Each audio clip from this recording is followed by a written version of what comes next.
here in the mountain is very simple. I have consolidated, it's good. Just make sure Kasongo does not divide the mountain. Make sure. Just make sure the small parties and wheelbarrows he's introducing go nowhere.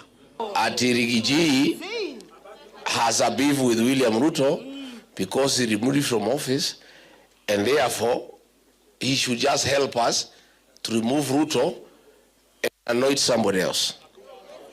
Rigiji is not a kingmaker. Rigiji is king. We in Wiper, we already endorsed His Excellency Kalonzo Musyoka as a presidential candidate. So every party is vouching for their presidential candidate so that as and when you are nominated by your political party, you will meet at the table of men and women who will then subsequently, with the aid of other criteria, determine who becomes the presidential flag bearer for the united opposition. So to me, I don't find any controversy or any conflict with what Rigathi has said. It's all what other political parties are saying. Matiang'i is saying the same thing. Martha Karua is the same thing. Kalonzo Musyoka is saying the same thing. Eugene Wamalwa is saying the same thing. Justin Muturi is saying the same thing. Perhaps words may differ, but the common agenda is that they all want to appear at the table of men and women as duly nominated political parties, candidates by their political parties, who will then subsequently decide who becomes the flag bearer. The only thing they are humming about is how they are going to come together in an effort to try and defeat President William Ruto. Now, that's not going to be an easy task, because as we sit here tonight, Kenyans watching from across the country and even those from beyond our shores appreciate the fact that President William Ruto is delivering and has delivered. Now, let's face it. Let's face it. Maybe. You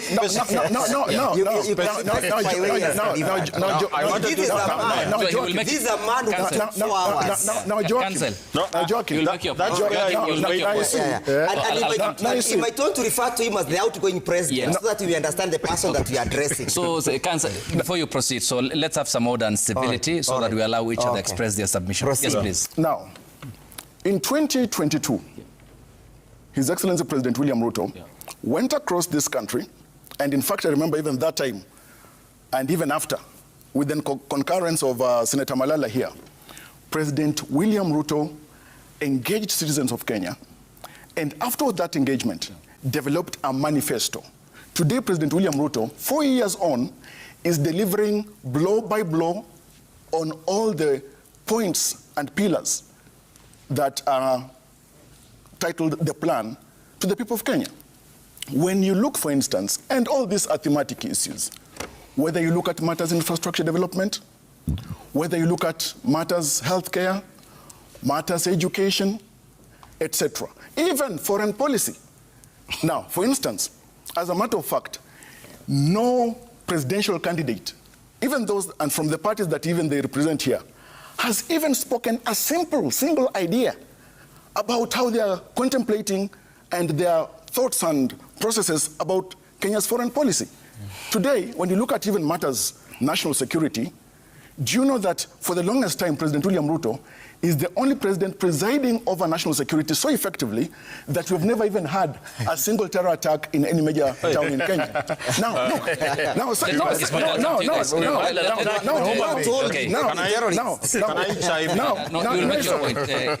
second, allow me to finish. Look at how the president has profiled and continues to profile this country.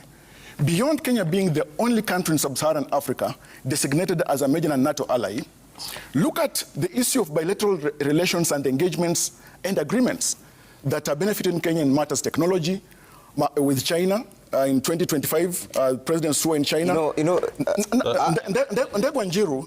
must be able to learn how to debate properly by listening, and then you get we are just asking ourselves. You will have your time. You can ask yourself I'll allow in you to silence. fix this point, yeah. Everyone will have his time. Councillor Njeru. Proceed. Yes, so do not interject, because my thought process is clear and cannot be interfered. Proceed. So, I was talking about bilateral agreements that have helped Kenya in matters even infrastructure development today. today, President William Ruto, when you look at the equitable distribution of opportunities and resources in terms of infrastructure across all the 47 counties, it is changing how trade, how movement of goods and services and people are achieving across the country. Yes. And so, when the president quite clearly and succinctly says that, yes, he's going to face competitors who have no idea, no alternative, including Sifuna party, whose party leader has not even declared that it's contesting the presidency, they have no idea, no focus, and that's where we are as a country today. Okay. Just the other day, it's barely a week, my friend, our women rep aspirant from Bungoma, is lying in hospital today because she was assaulted in Homa Bay in broad daylight. The vehicle she was using was torched to ashes. People almost lost their lives. The governor of Trans Nzoia had to sprint on his feet and scale a wall to save his life. All in the glaring daylight. If that is security that my friend is referring to, then I say congratulations. Something else is the statement that was made by the Minister for Security. I think Murkomen was supposed to be appointed Minister for Interior Design and not Internal Security. In Interior Design, he could be telling the members of the cabinet which shoe matches with which belt. But when he was given the mandate to talk about, to be in charge of security, I think that seems to be a very big burden on his shoulders. And the other day he spoke like a buffoon. I don't know why. He spoke in a way that makes people appreciate silence. And that is what we are very much against. In providing the what next. Yeah. And the question you have made, that what next? A concern also made by a concern is that what is the question of the election? And let us use President Ruto's government as a micro example. What are the instances that his government has faced headwinds? In most cases, President Ruto has had a lot of hard time when it comes to budget making process, when you mention something called a finance bill. That is when the Kenyans get very agitated against his government. Why particularly around budget making time? That is where a government is supposed to show its people on how and why it's spending the money given to it in terms of taxes. That's when Kenyans should be appreciating the steps made by their government in solving their problems. And therefore it tells you that the biggest problem this country is facing is an economic problem, and everything else is a symptom of that economic problem.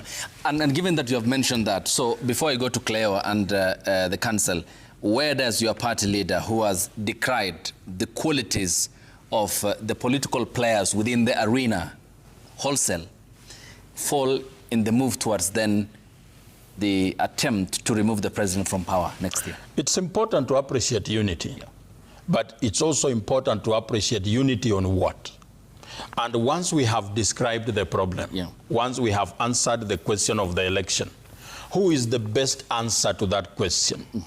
When we talk about economic liberation of the people of Kenya, who among us in the opposition qualifies to answer that question? Do you think your party leader is qualified? My party leader, and I want to brag for a minute, that among all the parties in the opposition, I am privileged to be led by a party leader of very sound mind. He is like the Noah of the Bible. You see, when people had become so bad against each other and God wanted to restore sanity, he sent Noah with numbers on how exactly an act should look like. That Noah in our time is my party leader.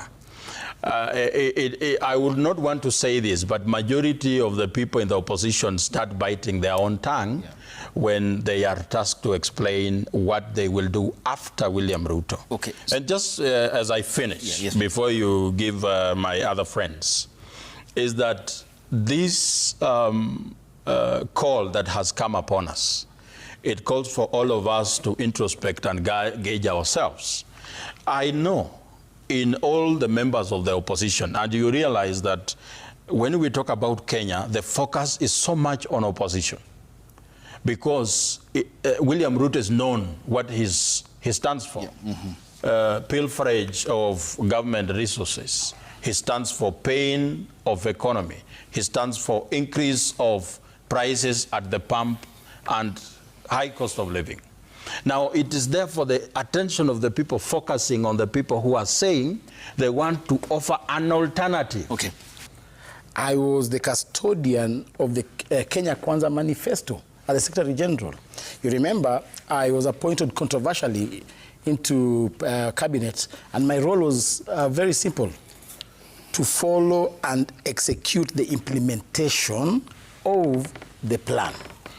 We broke down that plan into small promises, and by the time I was leaving office, I want to remember that we had 172 promises broken down from the plan. I was monitoring the implementation of that plan.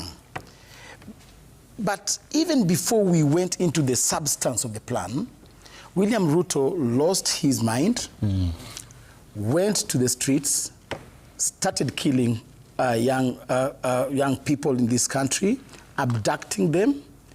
He totally eroded the social fabric, and he made presidency look like a joke. He started abusing everybody left, right, and center. He started micromanaging every department and experimenting ideas without proper feasibility study. And I want to remind my brother Bigambo here that even before we start talking about the economy, about the foreign policy and according to me, I believe William Ruto has perforated the foreign policy. In fact, we do not have a foreign policy as we speak right now. And I'll come to that and explain how why Kenya is hosting fugitives. And we are doing nothing. That cannot be a success in the implementation of foreign policy. It's a success for William Ruto. Yes. You remember he hosted a very dangerous group at State House. Oh, yes. Yeah, so, and therefore, before even we go into the substance of discussing whether our economy is working or not, we want to know, when the Gen Zs were killed in Parliament, what measures has been put in place to ensure that that has not recurred? When Albert Ojwang was killed in a police cell, and the persons who orchestrated his death are still eyeing for promotion to even lead the police force come next year. We are asking William Ruto, you promised to compensate the lives of those who lost their beloved ones. During the demonstration, you put some 2-point-something billion to compensate. Up to now, nothing substantive has been done by this government to ensure that those families are comforted. And we are saying that even before we get into the substance of the matter, according to me, the first thing we should be addressing right now is the taxation regime. Kenyans have been taxed to poverty. Their payslip has been overloaded by things that we believe that do not warrant to creating a formidable economic base. For example, the issue of the housing levy on the payslip. I want to believe that that should be converted into a fund so that it is optional.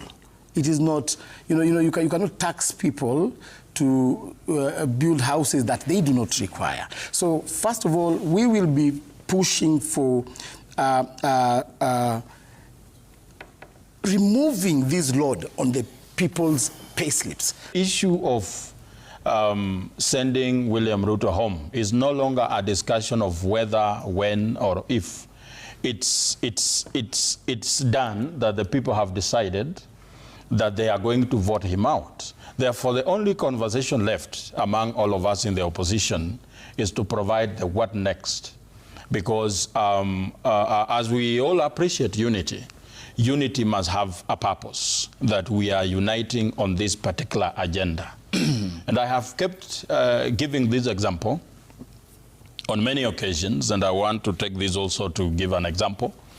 that when our forefathers were in the wilderness looking for independence, they had an agenda of sending the white man home, get him out of the country and attain self-rule. But tragically, they did not have an agenda beyond sending the white man away. So when they came and attained independence, there was a problem of how do you now move forward in the ruling of the country. Everyone had their own agenda. Everyone had their own way which they perceived the best on how to rule the country. And you see, even the very close person to Kenyatta at the time of independence, they fell out because everyone had their own way of leading the country. And we risk having the same because right now we are united on the basis of we have to send William Ruto home. Okay. But it's more important for us to have something that will unite us in the absence of President Ruto. Yeah. And when a political party is formed, it's formed with the desire to capture power. But we also understand because of the fragmented and many parties that do exist, it may not be practically possible for all the parties to capture this power. And therefore, we are learning from history that we do not want to repeat the mistake of the 1992 and the 1997 mistake. We want to learn from what Kibaki did with Honorable Ngilu and the late Omalo Kijana, that we have unity of purpose to make sure that we send William Ruto, the outgoing president, during the first trial. We are not contemplating a rerun. We want to do it first round. And for us to do it, we understand that we must all work together. So this is a unity of a people driven by the desire to restore the country. Number two, on that particular path, our commitment is driven by the fact that these are individuals who are first among equals, but there must be only one president and there can only be one deputy president. I have heard these gentlemen making serious commitments that if I am not the one, for example, my party leader, His Excellency Kalonzo Musyoka, has made commitments. I've also heard His Excellency Rigathi Gachagua making these commitments. I've heard Martha Karua make these commitments. I have heard Eugene Omalo making these commitments. That in the event that I am not the favored one, I am going to rally behind the person who fits the bill. So the Windsor retreat is the beginning of realizing the unity of purpose so that we can front one presidential candidate. I have not brought myself to appreciate the weight of that statement by the opposition because it is not rooted in anything substantial, in fact. Now, of course, we all appreciate that elections, since the first election after independence, 1963, around May, that elections by their nature are democratically contingent constructs and driven and rooted by struggle for power under the rule of law. And it's this struggle for power that has continued to make political parties not just to be formed, but haggle, struggle, and try to come together, especially under the Constitution of Kenya 2010, to see how they can attain power. Sticking to the issue of the statement, I would say that the alternative united opposition, so-called, it is a candle in a breeze. It's a candle in the wind for a number of reasons. One, today they have come together with the idea that they should coalesce and agree that they should sign off to work together and support whoever will be settled on to fly the opposition flag. But to what extent is the opposition united? To what extent are their interests homogeneous? Now, you look, for instance, the party that is represented here by Council Ndegwa, Wiper Patriotic Front, It's led by the distinguished Honorable Kalonzo Musyoka, who himself, for instance, has not had even a rally, political rally, over the past so many months. A serious political rally outside Ukambani. No, outside Ukambani. No, wait. I no, don't wait. want to interject, no, wait. but Second, it no, it's okay. It's dishonest for you to no, it's okay. No, it's okay. Ndego Njiru, relax. Let me prosecute my point. I'm only saying second, that to be honest. Yes, in the manner in which you present your facts. Second, when you look at a party, for instance, represented by Secretary General of Sifuna, there's no single rally, for example, that Sifuna has held on this earth in the past few months.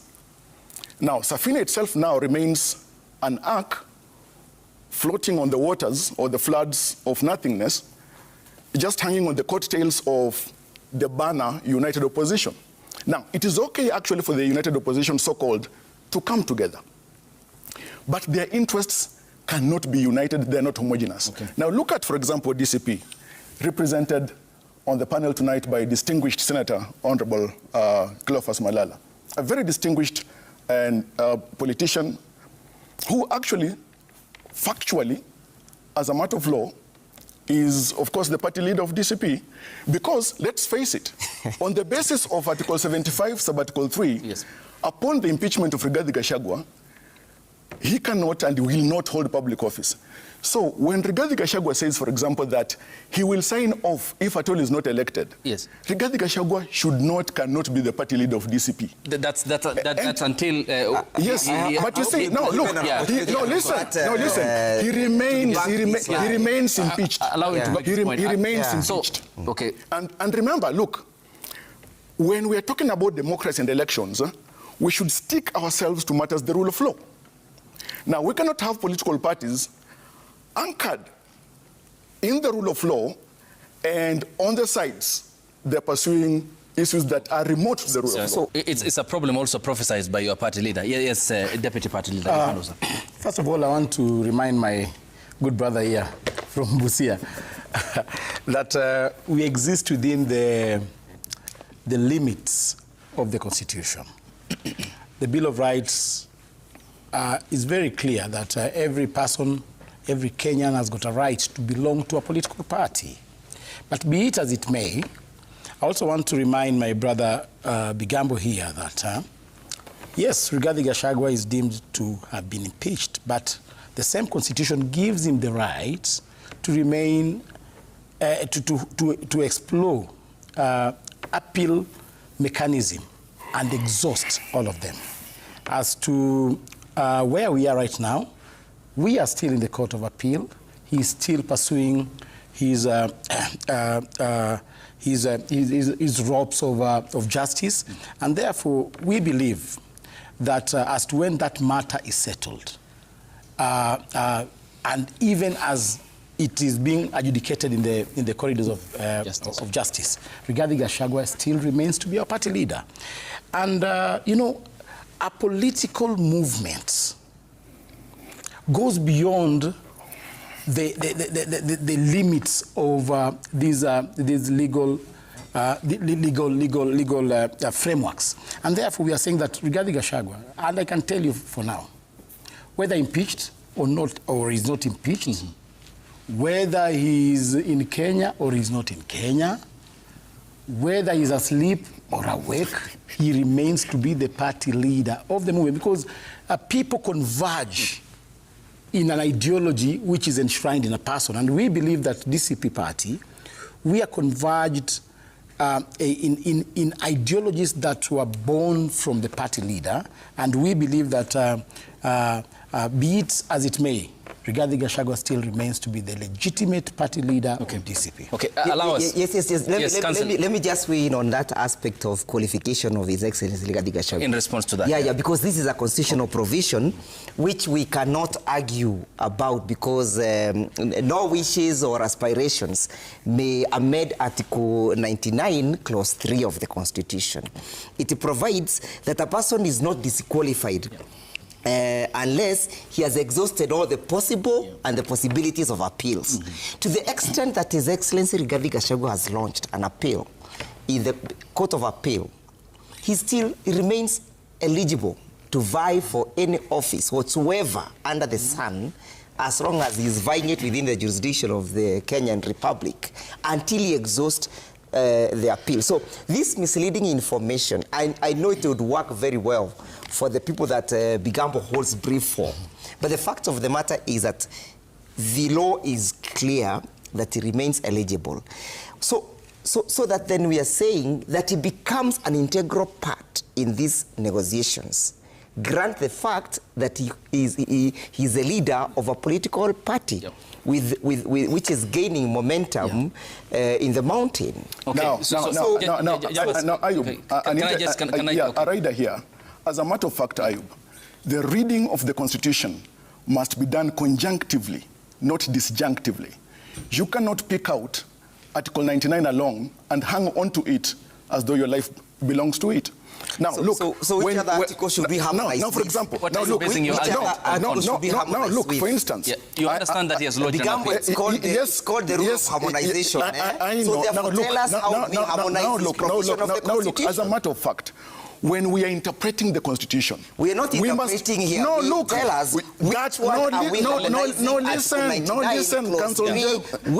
So that then you can say that the reading of the first of all, is wrong. Now, as a matter of fact, the weight of the impeachment as it stands now, as it is as a matter of fact, but the weight rests upon Rigathi Gachagua like mist on grass. No, but that impeachment within the Constitution. His impeachment has not been lifted. But why are you so agitated? No, I'm not agitated. It is a small issue. You are not as a matter of fact, he is not a thorn in your he is not a thorn.